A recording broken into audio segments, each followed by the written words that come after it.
Alright, this is part 2 of our conversation about how to get better imagery and make you a better photographer. And today we're talking about shutter speed. The other part of the triangle, of the exposure triangle that everyone is talking about. Why they chose a triangle, I have no idea. It could have been a circle for what matters.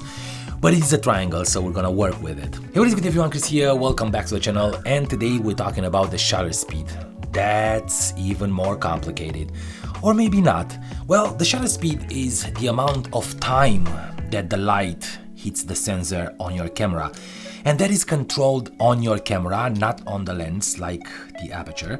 And the good thing about it is that you can basically define what your shutter speed is and forget about it and shoot everything at that shutter speed for the rest of your life. I know people who are shooting let's say 1/25th of a second for many applications and they're happy with it.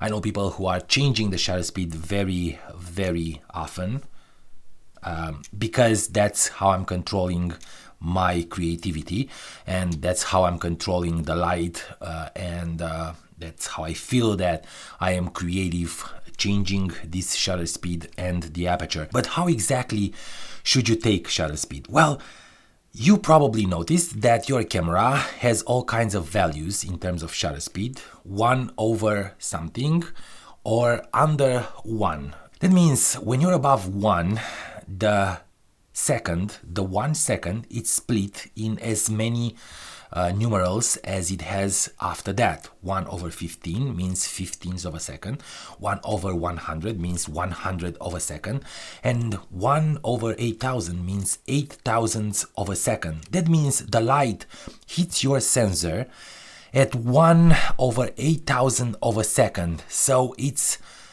less than a split of a second. How that helps? How is it helpful for you guys? Well, when shutter speed is used properly, can create beautiful creative images that have motion blur, or they can just stop things in time and freeze action. How, you're asking? Very simple. 1 over bigger numbers will definitely split the second in so many parts that the light won't be able to hit the sensor for a very long time, and obviously it's gonna be less light that hits the sensor. 1 over smaller numbers, it's gonna give more time to the sensor to gather light. That means if you wanna freeze things, if you wanna freeze motion, you have to split the second in many parts. You will probably need to be 1 over 1500 to 1000 of a second most of the time. Now, if you want to have that motion blur, and let's say you're shooting a panning of a car or a cyclist or I don't know, a toy moving, that means you have to go all the way down to less splits on a second and shoot probably 1/15th, 1/30th, 1/50th of a second. Now, the shutter speed has one rule that you should be aware of. Every time, to make sure that your image is sharp and you are not shaking and moving the frame the moment you click the shutter button, you have to be twice the focal length of your lens that you're using. For example, on this 50mm lens, I have to be 1/100th of a second to make sure that I am not affecting the motion blur in my photo. I can be 1/15 or 1/30th and create that beautiful creative motion blur.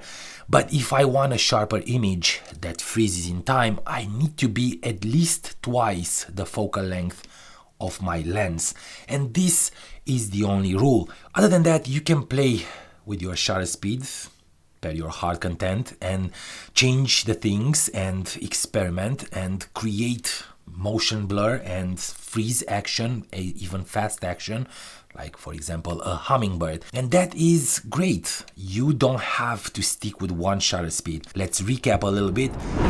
A higher shutter speed of 1/5000th of a second will freeze motion. A lower shutter speed of 1, let's say 15th of a second, will create that beautiful motion blur and will definitely not stop motion. That is all good, but you have to comply to only one rule. If you need sharper images without having any kind of vibration or moving in the image, you have to keep in mind to always have the shutter speed double the focal length of your lens. And that's it. I hope this video was helpful for you. I hope this series is more enjoyable and help you understand your camera better. I hope at some point you're gonna switch that PASM button to shutter speed priority or aperture priority or maybe manual. But until then, stay focused, my friends. Don't forget to subscribe to the channel and watch other videos in the description below. And I will definitely see you in a bit.